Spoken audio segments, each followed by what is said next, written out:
joining us. I really appreciate this. My name is Ken Reid. I am the state senate candidate for the 37th District, Republican candidate. That includes Tyson's, Falls Church, Fairfax City, where we are, Houghton, Vienna, places like that. Anybody live in those areas?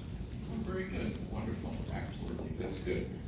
Well, I am very pleased to be here, and I will answer the first question this way. First of all, I have 35 years of experience as a journalist and editor covering the Food and Drug Administration primarily, but also healthcare. And I may have, even though I'm not a practitioner, my brother is, he is an oncologist here in this county, and I have a great deal of background covering this whole area as a journalist, which means I also saw the sausage making and swamp of Washington, if you will. And I saw the interaction of the public, the pressure groups, the lobbies, and so forth, which have a great deal of influence on the FDA on a day-to-day basis, if you were not aware. So my healthcare priority is expanding community health centers, because I think Obamacare did a good job in terms of providing people with coverage, but not so much access. And that is our problem, is access. And there are a lot of lower income folks who don't have access to specialists, they don't have access to even primary care physicians in many parts of the state. I would like to see a situation where we get some federal funding, if we can, or even state funding, to essentially encourage young medical school students and nurses to go to the underserved areas. They would get their tuition paid. My brother, he has tuition paid for medical school because he did AIDS research.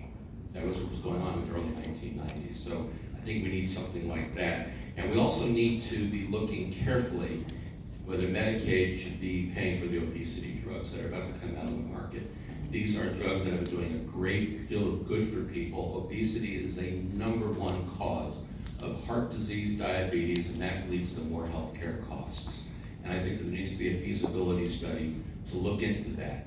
Because what's going to happen when this drug comes out on the market is it's going to go to those who have the health insurance and they can afford it. And a lot of people on Medicaid, a lot of lower income folks, people of color, are overweight. It's a terrible thing to say, I know it, but the statistics show that.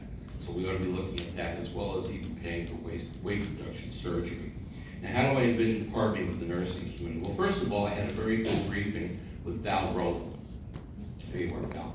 And she explained to me this terrible disparity, whereby in Virginia, you have to have 5 years working with a doctor before you can do anything on your own.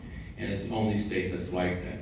And she explained that your group is a nonprofit. You don't do endorsements, you don't give money to candidates. And then I looked at the Medical Society of Virginia and the donations, and there's your answer right there. I mean, I saw this on the federal level as a journalist. I see it, I saw it as an elected official. I spent 10 years in elected office, and believe me, I had a lot of people wanting to put money in my pocket to get their vote, and it didn't happen. The reason why is because I do my own study and my research. He's getting money from all the special interests because they know he's a Democrat and he has a chance of winning. They don't think I can. You folks go to kenreid.org. Help me out. I mean that. Help me out. Help me to reduce this to at least 2 years or 3 years in Virginia instead of 5. That's what I want to do. And you have to keep